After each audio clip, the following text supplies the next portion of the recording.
Hey everybody, it's Jason Blaha here, and today I want to chat about something that I find ludicrous, and this is something that people do in my comments. This is something I've seen people do going back 20 or 30 years in my life when they bring up food discussions and health and fitness. Of people have this bizarre idea that some historical use of a food has any bearing whatsoever on its nutritional value. Okay, and they act like it's a counter argument that they're making some amazing point because they know something about the history of a food. And this was prompted because I had someone say in a video I did where I basically said, look, if you're adding a bunch of butter or vegetable oil to your food, this is probably not healthy. You shouldn't be debating these two things. I would actually argue that butter is less healthy than vegetable oil by a small margin. But realistically, adding a bunch of refined fat to your food is probably not the best option for most people. Let's just be realistic about it. And someone put in an argument, well, I believe, they listed a whole bunch of stuff, including vegetable oils, by the way.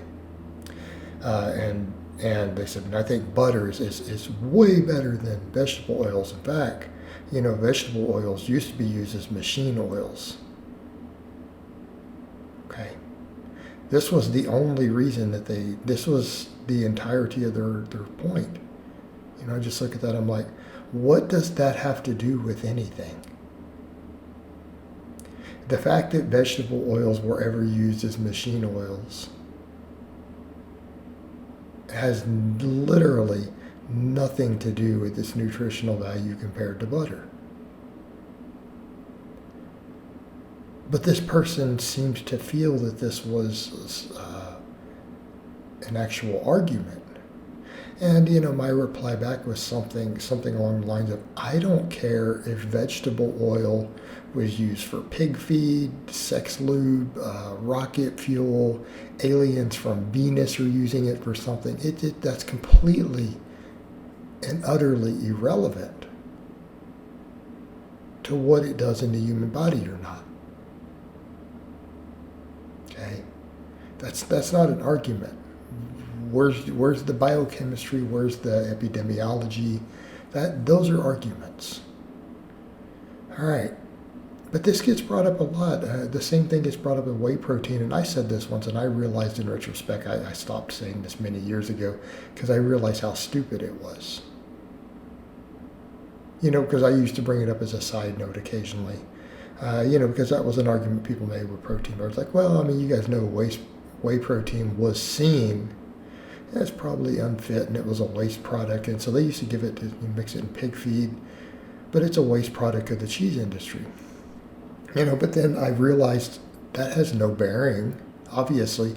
It was a minor point for me. It wasn't my argument. But I think I quickly realized how silly it was to even bring that up. Why?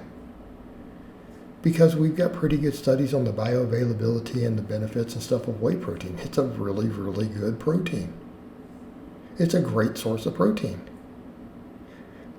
The fact that it is left over from the cheese industry is irrelevant because you have to remove the whey. It's part of the process of making cheese, right?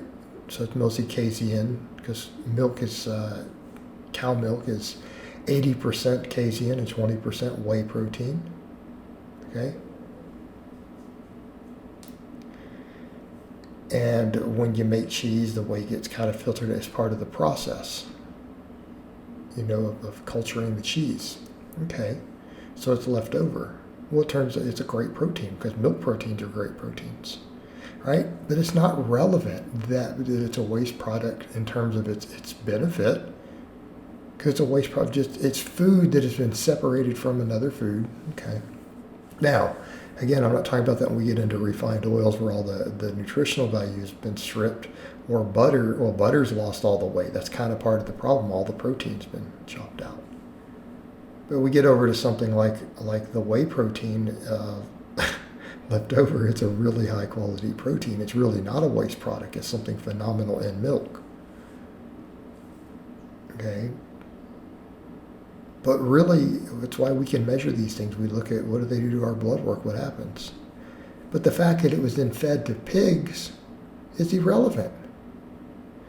I've seen the same thing with potatoes, and this was something I heard someone say years ago, 30 years ago. It was like, I don't eat potatoes because they're not healthy, because, they were really just pig food. They were fed to pigs only at one time, or what, some crazy stuff. And it's like, what relevance does that have? Like, how does that make a potato less nutritious? Or a lower quality carb source? We've seen this Asprey guy, guy who, again, keep in mind, anyone who promoted the bulletproof coffee, having people add 500 calories of butter to their coffee, is already a clown. All right, made a statement a while back talking about oats or peasant food. Well, so what? Are you telling me that oats are less nutritious because poor people had to eat it? Really? Are we going to call this bougie fitness? I don't eat any food that peasants ever ate in medieval Europe. These things change over time.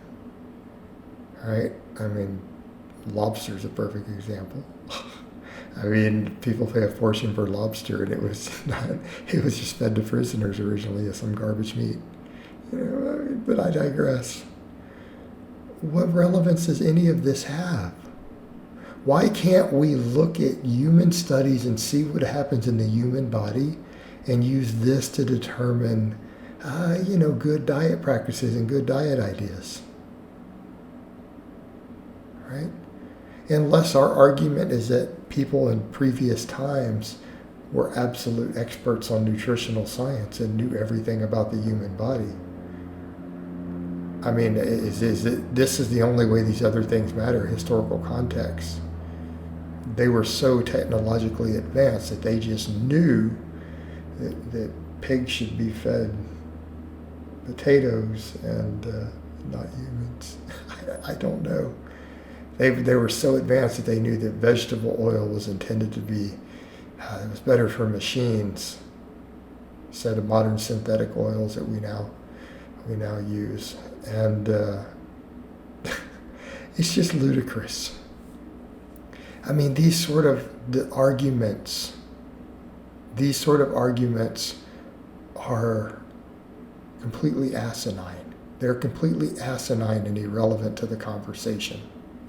All right, guys, well, that's really all I have to say on that today. I hope it's been informative, and I'll talk to you guys next time.